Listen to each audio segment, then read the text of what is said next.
I wish I wasn't afraid all the time, but I am. I know this world is screwed up, believe me, I know it better than most. Which is why I wanted to ask if there's anything I can do to help make it right. Please let me know. If you wish.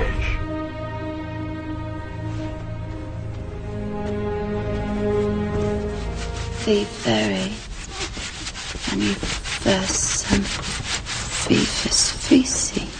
By the power of truth, I, while living, have conquered the universe. Personal motto. From Faust. That's about trying to cheat the devil, isn't it? It is. And speaking of the devil, I was wondering if your offer to help was still standing. Of course. It appears that unforeseen circumstances have accelerated my original plan. As a result, I'm in need of someone with some theatrical skill. I'll do my best. I believe you will. We are consciousness. All that is, has been, and ever will be. There is nothing to fear. Whatever happens, we are always that. Mind fears, because it's programmed to fear. When we're conscious, there's no fear in this. It's a shake of the head. Pathetic. Pathetic.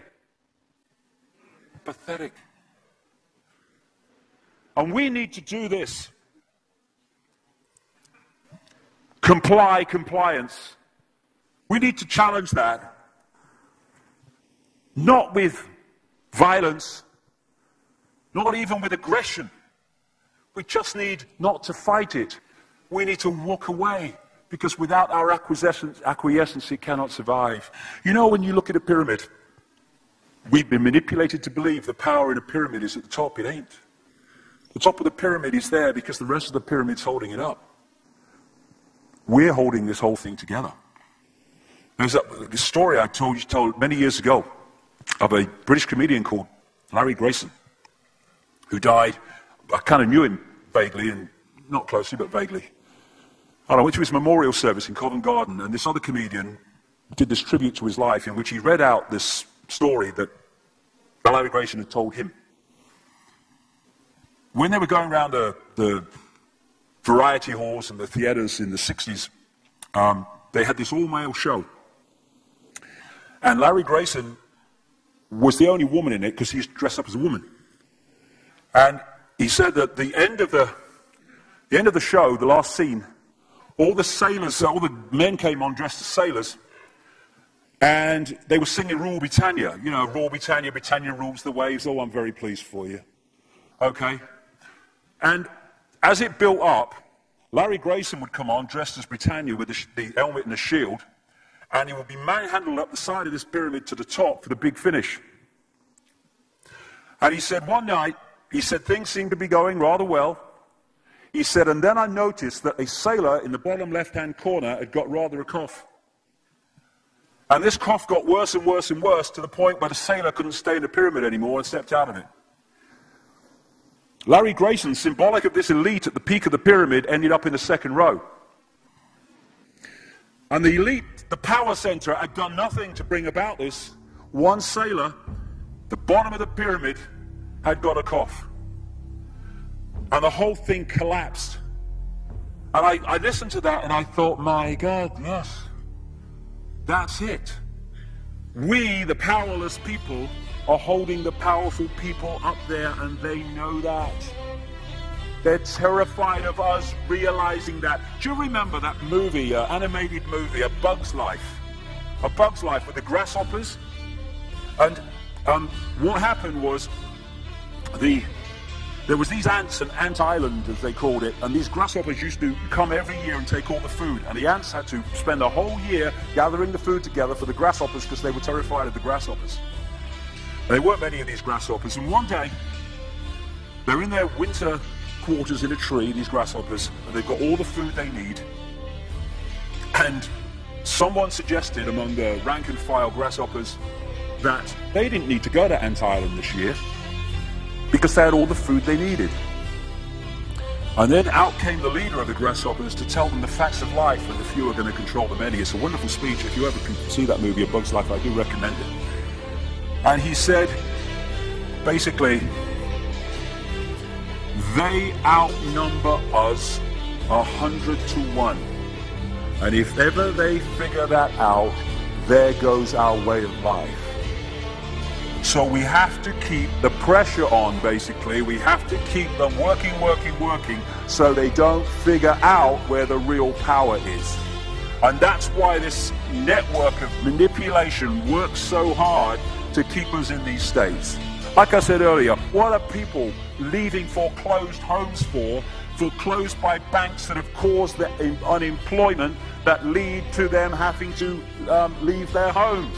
Stay there, refuse to leave, make it difficult for them. Expose them for what they are. We make it so easy, the non-compliance. No longer will we just do it because we're told to do it. Is it just? Is it right? Okay, I'll do it. Is it unjust? Is it not right? I ain't doing it. We start to make the decisions on what we will and will not do based on our values and not some imposition from the dark suits. These people are gonna grant me or grant me not my freedom. I'm all that is. You can't grant me freedom. No one can grant me freedom. I am freedom. It's what I am.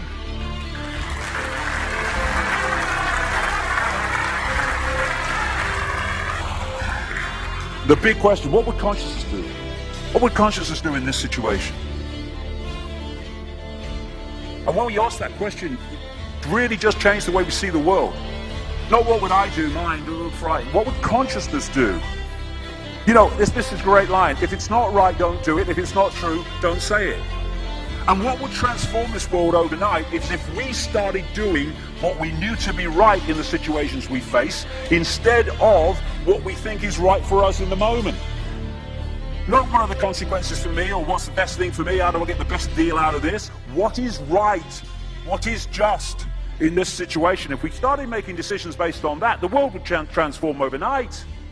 These are very simple things. If we want a world of peace, then we need to be peaceful. We don't need to fight for it. We just need to be peaceful, and we'll bring that about. If we want a world of kindness, we need to be kind, and then it will naturally unfold.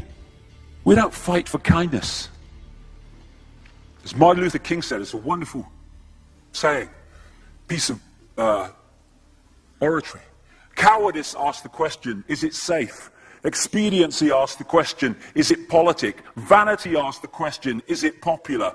But consciousness asks the question, is it right?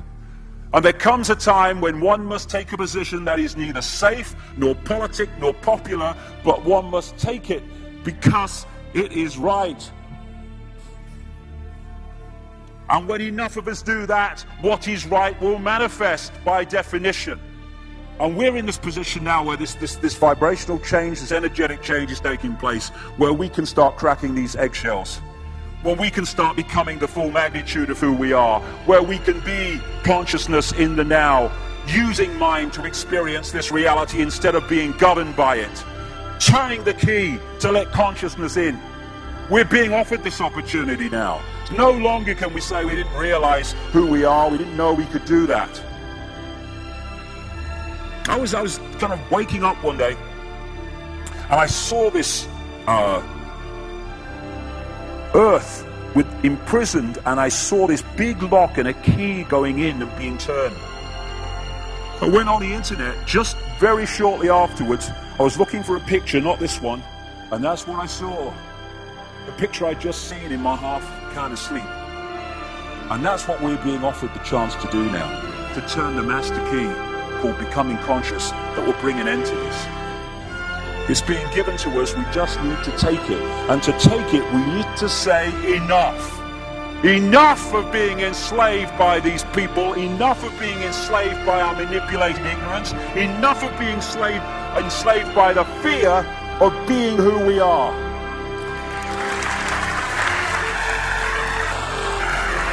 Enough! It is time to fly. It is time to fly. Thank you very much.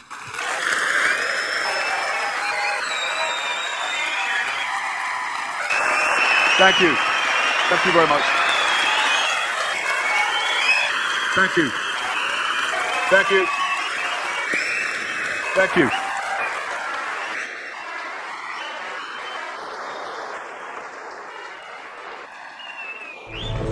Enemy is approaching fast. Requesting orders. General, what should we do? There's no response from command. Or from party leader Creedy. Stand down! Stand down!